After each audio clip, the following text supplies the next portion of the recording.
Good afternoon, everyone. Happy Sunday and happy almost spring. Hopefully, some of you are lucky enough to be outside today, even though it's a little cloudy and gloomy. It is wonderfully balmy and spring-like, so hopefully, you get a chance to go outside today. I'm trying to get this recording squeezed in between working on some plumbing for a bathroom that we're redoing. So taking this little break to get this done. It's going to be a fairly light week as far as workload this week. We will have discussion board, but I'm just going to have you post your thoughts, and you don't really need to respond to anyone else's unless you choose to do so. Then we will have part 2 of our global health issues and ethics paper, and I will post directions on that as well. And that's really it.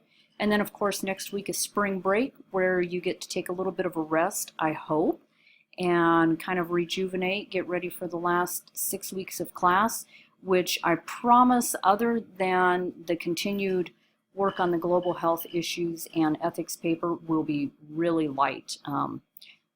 I try to bulk it up at the beginning of the semester and then kind of ease off as we go on. So this week we are going to continue our discussion about infectious diseases globally, and this time we're going to tap a little bit into the initiatives that are in place for global health diseases.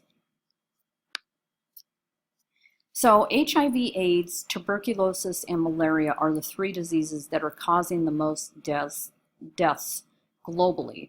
And so these particular diseases are the ones that are targets of special health initiatives that are seeking to prevent, diagnose, and treat these diseases.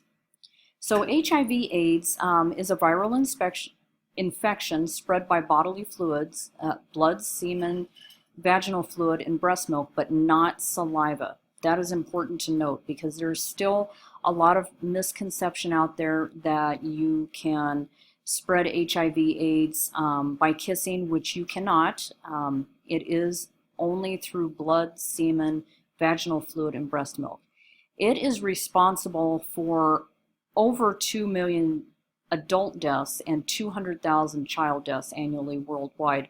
These numbers may be a little bit outdated. I think that number is actually continuing to rise, even though we have several treatments in place that may seek to delay, not necessarily prevent, but to delay onset or perhaps reduce the symptomology of HIV/AIDS. Control of this disease is really going to come down to prevention. Prevention is the only way we are going to get it under control, but unfortunately, we can talk about prevention, but when we discuss it in a global sense, we have many cultural barriers in which we need to overcome in order to get education and prevention out there. So the global health initiatives that are in place to reduce incidence and delay reduced symptoms are the Presidency Emergency Plan for AIDS Relief, the Global Fund, and the International AIDS Vaccine Initiative. Tuberculosis, we don't hear a lot about this particular disease in the United States right now. However, tuberculosis is alive and well and thriving. It is caused by a bacteria and can affect any part of the body, but usually occurs in the lungs. It was previously referred to as consumption because the disease would actually consume one's breathing and lung capacity.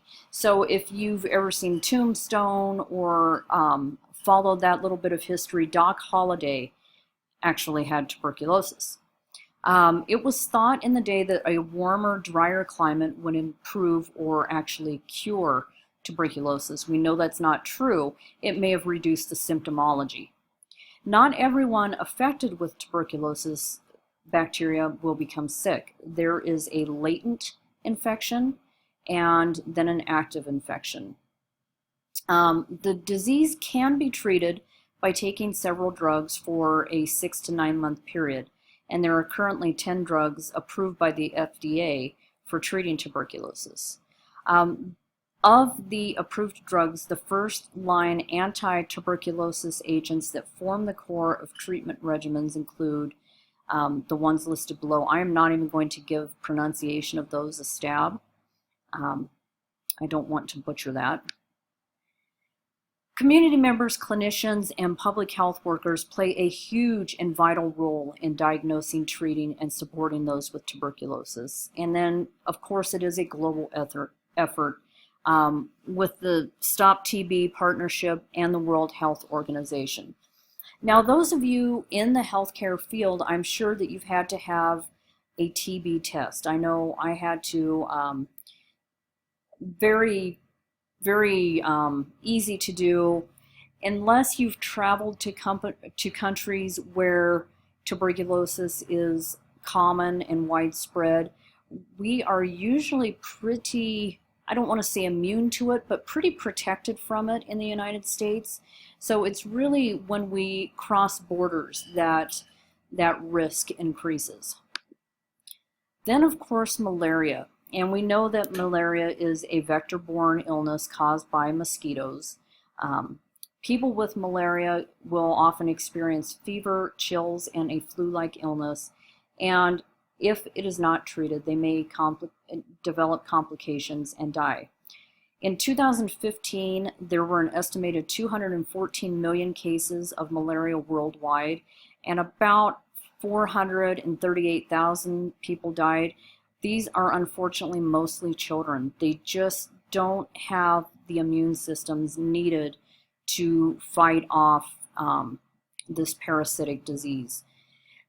The vast majority of cases in the United States are, again, travelers who have crossed borders and immigrants returning from countries in which malaria transmission occurs, many from sub-Saharan Africa and South Asia. Now, there is one prevention in place that we could, if we could get these insecticide-treated mosquito nets out to everyone in the malaria endemic countries, we could dramatically reduce the occurrence of malaria. So, unfortunately, with the burden that it's placed on Africa, it's been extremely difficult to control because mosquitoes fly. You can't catch them, you cannot isolate them. The climate in Africa is very favorable to mosquitoes, and it has a very weak infrastructure in places that simply can't handle addressing the disease, and then the high intervention rate. So getting these insecticide treated mosquito nets to areas of the country may be very difficult, if not impossible. So if we are able to increase global support and effort, we might be able to start making a dent in this disease. And national commitment has shown that the impact of malaria on residents of malaria endemic countries can be dramatically reduced when we are getting those insecticide treated mosquito nets and educating citizens on the prevention of malaria. So, short but sweet this week. Everyone, I hope you enjoy the reading. I kind of like the continuation of the infectious disease. I find this part of global health to be rather fascinating, and especially with some of the more common diseases that are killing so many globally. Unfortunately or fortunately, it's really kind of, I don't want to say isolated, but maybe more concentrated in certain areas of the world rather than being so very widespread. So everyone, have a great week. Let me know if any questions. Please post it in the Ask My Instructor link or email me. If you do email me, please include your section number of Global Health. Since I do have about 105 students in the 3 sections, I just like to know which section you are so I can pinpoint it from there. Have a great week.